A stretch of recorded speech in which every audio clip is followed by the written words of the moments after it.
Еве сме. Одам сега на следново. Ова е близко до нас, кај што сме ние сместени.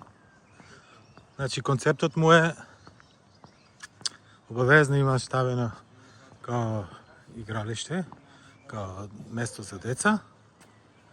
И до него одма е пример имаш, а таму е за пресовлекување. Деца чека да видам, да. Е, сега тука има за перење садови, или мијење садови. Како изгледа тоа. Значи, топла вода, колку сакаш. Си опишено место за садови. Убаво уредено, дотерано, канти, струја,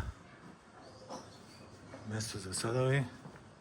Се бидејќи тука пишува за женски, нема да влезам. Овде има посебно за деца, kids. Све си има.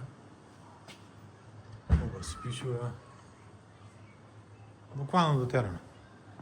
Сега ќе одам од другава страна. Кај што е машкиот дел. Дури има и за мијење куќи, гледате? Туш за куќето. Ова што рековме за пресоблекување. Ова е chemistry WC или за одлагање на WC школката, односно тоа водата што ди. Еве, можеме тука да влеземе. А, пред да влеземе, еве, тука си има и перална. Миеле, тука е тај стил. Сушара, се плаќа. Точно на кој принцип е, не знам, али тоа е тоа. Ова е став, овој. Сега, туш за маши.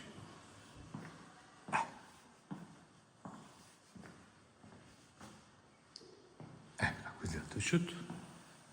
Пардон, само да го најдам. Еве. Место за одлагање крпа се заклучува. Тоалет. Да, тие работи, значи има едно 20 туши. Мора и повеќе. Ова е вода.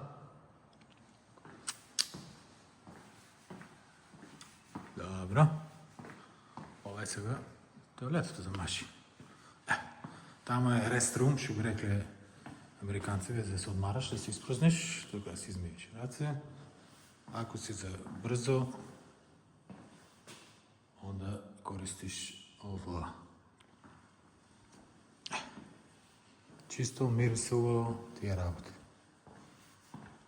Понатаму е женски дел, таму е за инвалиди, тука е женски дел за купање.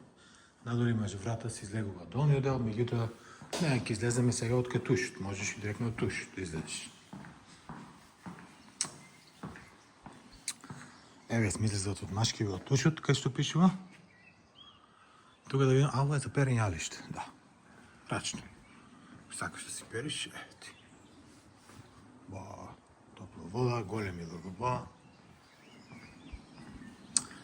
Ова е за такви. За мајка и дете, и мислам родител, мајка, татко и дете.